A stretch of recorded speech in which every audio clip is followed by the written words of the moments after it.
I'm here with Tantra teacher Morgan Arundel, and we're talking about the importance of spiritual community.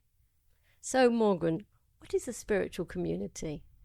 Hi, Vivienne. Thank you. It's looking forward to this conversation. It's actually a very complex topic, really, about the community.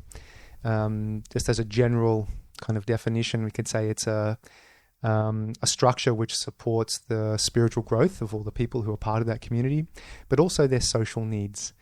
We're still humans, after all, with social needs, and the community is something that allows us to meet those needs, but also within a spiritual integration.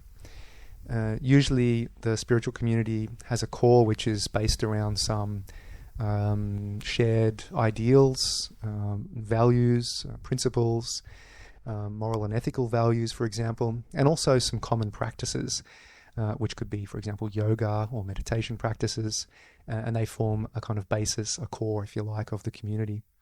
Yeah, so this is a basic idea of what it is. How does it differ from an ordinary community or group?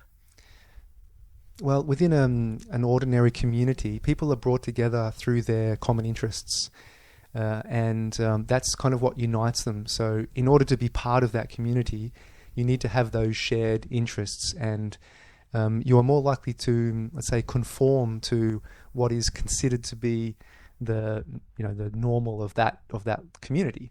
It's different with a spiritual community because people don't come together because they have common interests. They come together because they have or they share the same spiritual aspiration. And that creates a very interesting collection of people, because in an ordinary community you would be like-minded in the sense that your interests are similar, and but with a spiritual community you can get a very, let's say, a broad range of different personality types and people with very different interests in life, but they're at a very deep level sharing a spiritual aspiration, and that's what unites people, and that's what makes it somehow very special. And in terms of the social aspect, how do you make sure that people are just not along for the ride? You know, like, this seems like a fun place, and that they actually do have a serious spiritual intent? Yeah, I think it's true that some people might find themselves part of a community just because of that social aspect, because it is something that we all have a need to be part of a group and to be accepted, and actually within a spiritual community you would hope to find that those kind of values would be quite prevalent, ones of understanding, tolerance, acceptance, kindness, respect for one another, sharing. And so people would find that very attractive. I mean, I think most people would find that very attractive. But I think the thing is that to be part of it, there's no kind of formal structure, if you like. What makes it that you are part of such a community is your participation and the sharing of those more sublime ideals and those spiritual aspirations. And eventually, at some point, if you don't have them, then the community is just not really going to serve you. Yeah, it might serve you those social needs, but that's not the priority of the spiritual community. It's just that it's also allowing those to take place, but the priority is really those spiritual goals. So, yeah. So what are the advantages of being in a spiritual community? So I think there are many phases of our spiritual evolution. And some of them, it's just a natural process of traveling along the spiritual path. And I think that by ourselves, many of them can be misunderstood. They could also be very challenging.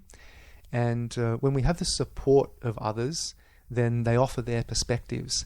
And that can help us to understand what it is that we're going through. Maybe they've already been through a similar thing, for example, and then they can offer their perspective, which has come not just from theory, but from their own direct experience. And that can really help you overcome a challenge that inevitably will appear when you're on the spiritual path. So I think that aspect of support is really good and is a big value for the spiritual community. There is one aspect which I've observed from when I really first started quite, I could say, more serious in my own spiritual practice. And that is that when we are progressing on the path, there is this natural process of moving away from aspects of our life that used to serve us, that you know, they were meaningful for us, they were enjoyable in a certain way, but they no longer now support our spiritual growth. And I think this leads to this point where you are kind of giving up. You apparently need to give up something in your life, but perhaps you're not yet seeing the rewards of what you are doing, you know, your spiritual practice. I think nowhere is this more obvious than in our social interactions and the kind of practices that we would be considered to be normal from a social point of view. So I'll give you an example. Drinking alcohol. You know, this is a very socially acceptable activity. And I would say it's one that most social groups have quite centrally. You know, it's so nice. You meet, you have a nice drink. The alcohol relaxes you, releases some inhibitions. You connect a little more. And you know, you'll see in Western society, for example, that's a very accepted kind of practice. But then when you start being more serious about your spiritual practice, maybe that practice of getting together over drinking is not serving you anymore. Maybe you want to focus on other things. Other things become a priority, like the purity of your body, having a control over your emotions, having a clear mind. And you might find that alcohol impedes with those ideals that you're striving towards. So it's not something that's you want to do anymore. Not necessarily because you don't like it, but it's just not serving those different values that you now have. So there's this kind of transition point, you know, where it feels like you need to give up things that are meaningful for you in society, and this is where the spiritual community comes in, because there you meet people who are going through the same process, and I think that's a transition moment when you then, at some point, you start to realize the great value of what you have by apparently giving up some of these things that are usually more accepted in the normal society. So this is where the spiritual community is a great support. It supports that process, it supports that transition. And then, of course, then you start to be with people who support the kind of activities that you that support your values, basically. Yeah. So it's a huge value from that point of view. So do people interact differently in a spiritual community? You mean like compared to a normal community? Yes, compared to an ordinary community. Because you've got, for a start, you're just giving the example of alcohol. Yeah. You know, alcohol very often in a social group or community is a part of the ritual of the experience of the event. So you take alcohol out, already you've got a very different environment. Do people know how to interact when they join a spiritual community? I mean, one thing I've noticed, for example, is that when we have a party, you know, we are having a celebration, that when you're so conditioned growing up in Western society that celebration necessarily means alcohol, for example, that they might find it a little strange that we can have so much fun without alcohol.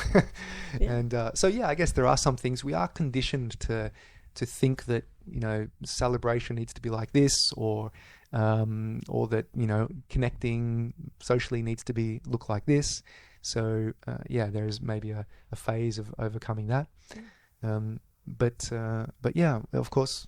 We grow up with so many social norms, and yeah. Of course, and you've already mentioned the fact about conforming. Yeah. When people join a spiritual community, do they look around for ways to conform, and then get surprised when it's like, well, no, you can just be yourself, actually? Yeah, because I think it's important to realize that isn't what this community is about. It's not about conforming to some norms. It isn't at all about that, actually. If anything, it's about showing our habits and showing, revealing them to us, so that we are in a place where we're making more conscious choices about how we want to be, how we want to behave, how we want to interact with others. and what are we going to do? What are we going to base those choices on? Because in a normal community, or we might be, it's just some norms there that we accept for granted, that that's how it is. But in a spiritual community, at least it should be like this, we question them, and we really say, well, what's the meaning of those values? Why do I want to be I don't know, kind? What's the value of kindness? Or why do I want to be more loving? What is that something I want to live my life by? And so we start to interact in the community according to those values rather than according to what is accepted to be normal. Yeah, and that's a very transforming experience. Right? And I think that's what makes a spiritual community so valuable, because we are in a place where everyone wants to do that. Everyone wants to grow, to transform. We're not there just to try and fit in. We're not there just for how to put it, like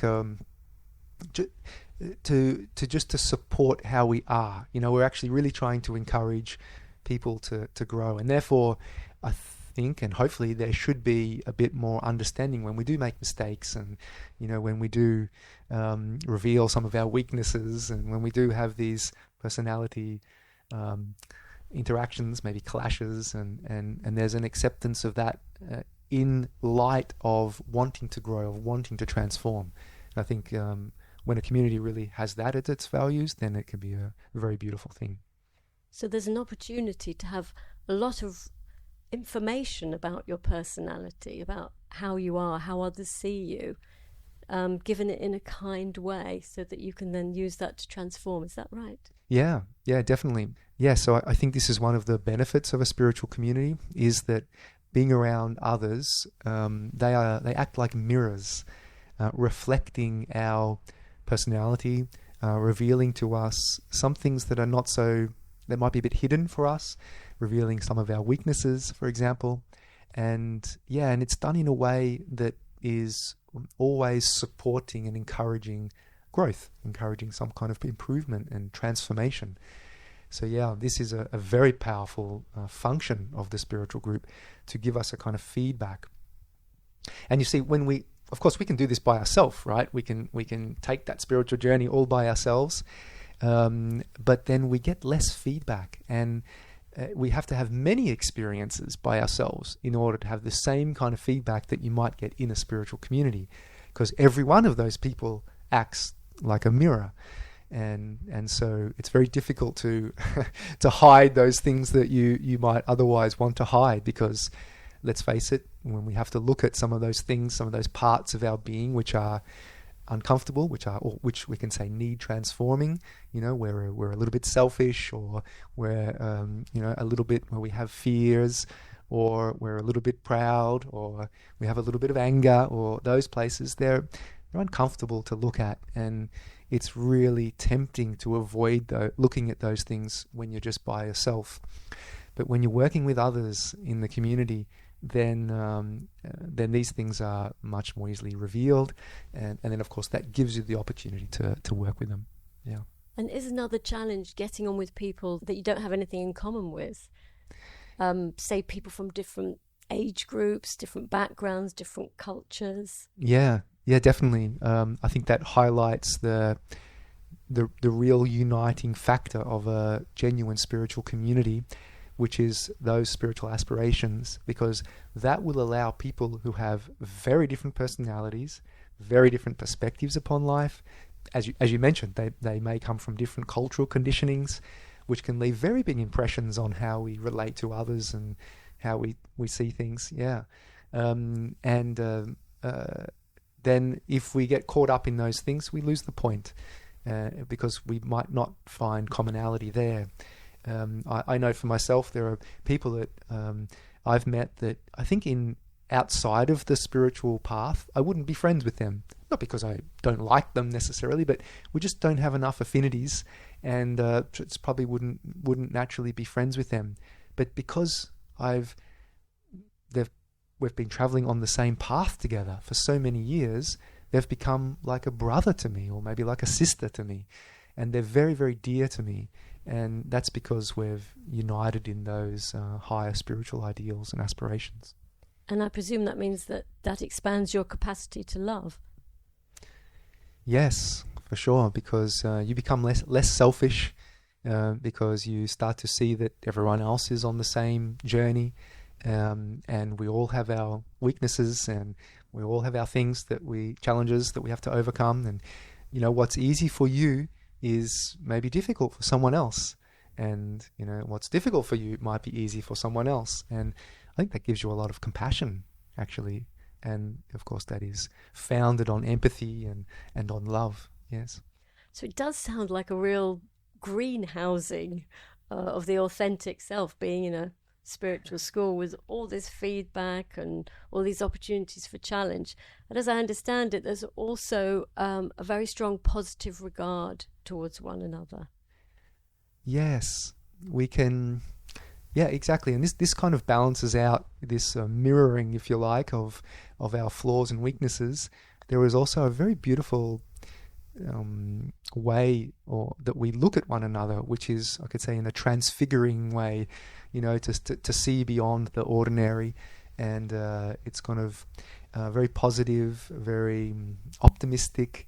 And we do look at one another in this very uplifting, elevated and positive way, where we do see the wonderful qualities that are there in another person, and that kind of transfigured view really helps those things to be awakened in you. It helps those qualities. Someone might mention, "Hey, I noticed that you sing a little bit," and then the next thing you know, you're singing a song, and everyone is listening and applauding, and you feel really enriched and supported by that, and so it is a wonderful way to share your gifts, actually, I would say, in a environment that is extremely nourishing. One of the things that we do in the spiritual community that I have been part of for many years is that we often do artistic performances or expressions, and it's when you get up and you do something in front of your fellow community members, they look upon you with such transfiguration that even if you do something that's not so perfect, it's received really well, and it's so much fun, and it's so enjoyable. And this is really encouraging for people to share their gifts and to share their talents, and in that way to amplify them, to awaken them. Yeah. So it's a beautiful aspect of a spiritual community. So going back to the original question, the importance of being in a spiritual community. If you're somebody who comes to classes and that's all they do, they just come backwards and forwards to classes each week, are they missing out by not being part of the wider community? I mean, you can say yes, they miss out on some things. Of course, the support that it gives is really unparalleled, I would say. But it's really for each person and where they are on their journey. You need to. There's no kind of formal, coming in and out of a community. It's like it's just given by what your needs are, and by your participation in that group of people, and so everyone kind of finds their place naturally. So will they perhaps spend some weeks doing a lot of community activities, and then you don't see them for months? Or yeah, absolutely. Yeah, like when you're in a state of abundance, when you're feeling really full of aspiration and a lot of energy, then you want to give, you want to offer, and you start to see the beautiful reward in being able to inspire others and give to a good cause, and to then support others on their journey. And then there are other moments when maybe you need support. Maybe you're going through a challenge or facing an obstacle, and that's a moment when you have a need to receive something and support from the community. Now, what about your personal experiences? Can you share any personal experiences of being in a spiritual community? Yeah, I can share many experiences. I would say in the beginning, I kind of approached it in a quite an extreme way. I'm a bit of an extreme person. I like to do things quite go into them with all my energies and all my enthusiasm.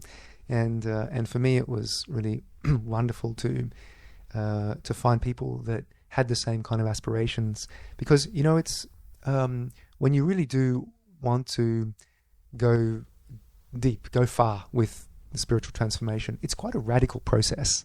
It's something that's quite different to what is normally accepted as accepted as normal behavior in society.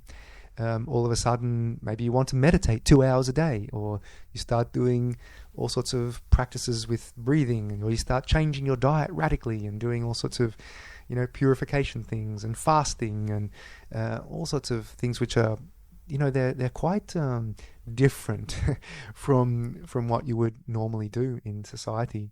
And we do need people who understand that.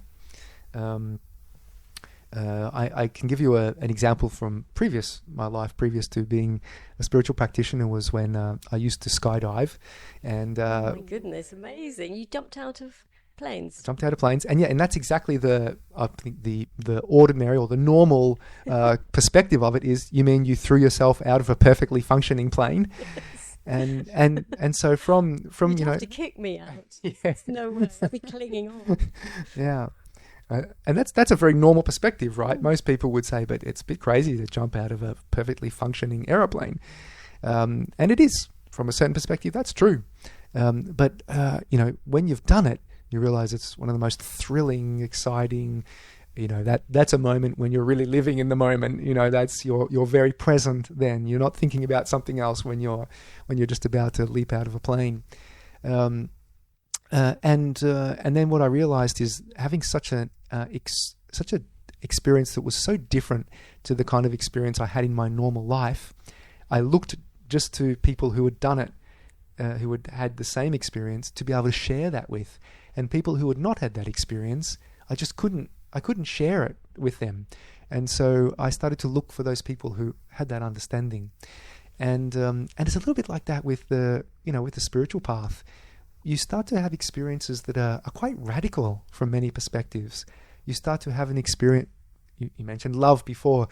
Maybe you have an experience of love that is not attached to a person or to an object or to an ideal. It's just this feeling of shall we say, an unconditional love.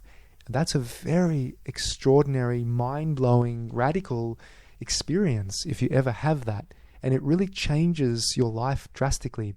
There are many, many stories. The history books are full of stories of people having a quote unquote spiritual experience, and then all of a sudden they leave their jobs, they leave their career, they all their plans in life all of a sudden get turned upside down, and they go on this spiritual quest. And indeed, it's like that. Some of these spiritual experiences are deeply and radically transforming. And so it's important to have people who understand that. Is there a risk that you get so deeply absorbed in that spiritual community that you lose touch with society? Well, from a certain perspective, yes. I can use myself as a good example.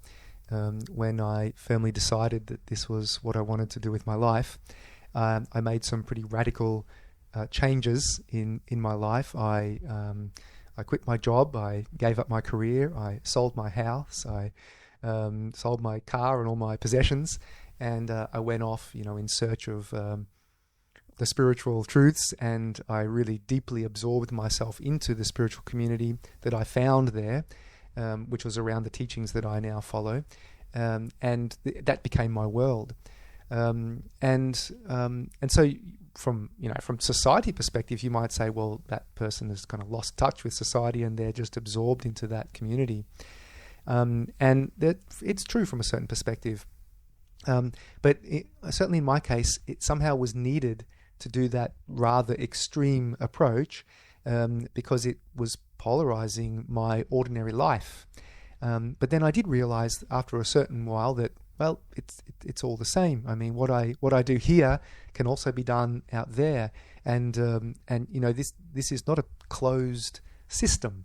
The spiritual community here is not a closed system. We're not, especially based on the tantric principles. It's one where we want to integrate all aspects of our life.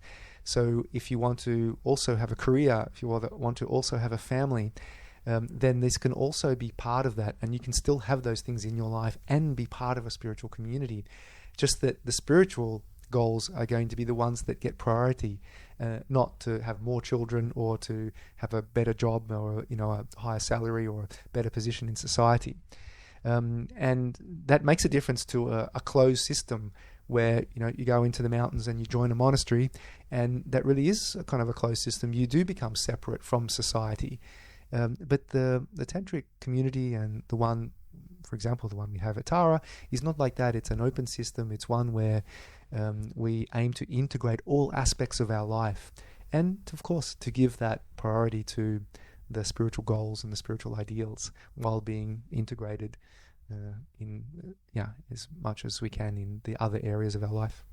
And to take those spiritual values into the rest of their lives. Yes, and indeed that could be one of the functions of a spiritual community, is that it's teaching you how to take those that theory and those ideals, those principles, and to apply them in very real day-to-day interactions and experiences. The way you interact with your colleagues when you're working on a project or you're planning an event, and how you deal with stress and how you deal with being tired, and all of these very human and day-to-day things. And so you get that opportunity to explore and to practice those values and those spiritual lessons. And then from there, of course, to bring them into the society. Why not? That would be a very beautiful outcome, that you go to work and you bring a certain serenity and contentment to your workplace, or you bring certain moral values into your other life out in society. So this could be a good outcome of that. You're describing a group of people who are working on being very responsible. Yes, indeed. That's, I would say, one of the ways that the ideals get brought in practically and lived in a spiritual community, that we are responsible for our actions, and we are responsible for what happens to us in our life. The first place that we need to look is in us, because of course that's not something that is so encouraged in ordinary society. We're very quick to blame the outside conditions or circumstances or other people for the problems that occur in our life. And one of the first fundamental spiritual principles is to first look inside you. What can you do? What can you change? What can you learn from the experience? And go there and start with that and transform that, because that's what you truly have control over before you start looking in the outer world. And a spiritual community is something that encourages that. And the other members, hopefully, ideally, will always support that and remind you of that within that community. And I presume there's a certain level of role modeling will go on, because you can learn a lot from, as you say, other people's experiences, or how people are in themselves, in their authentic selves, how they are in their lives, how they are with you. Does that happen in a spiritual community, that people are inspired by other people? You mean kind of within the community? Within the community, yes. Yeah, absolutely. That's a big part of it, because the community is made up of people on all sorts of stages of their own transformation, their own spiritual development. People who have been on the path for many years, some who are just beginning. And that also, for me, was really rewarding part of the spiritual community, because I could speak to people who had really amazing experiences, and they were very inspiring for me. One of the fundamental qualities that we need, some could argue the most valuable quality to succeed on the spiritual path, is aspiration. And one of the easiest ways to enrich and awaken your own aspiration is by listening to others, is by getting inspired by others, by hearing their success stories, or by hearing them facing their own challenges and overcoming them, by hearing their own revelations. And it's one thing to read that from a book. That's great, and you can get a lot of aspiration from doing that.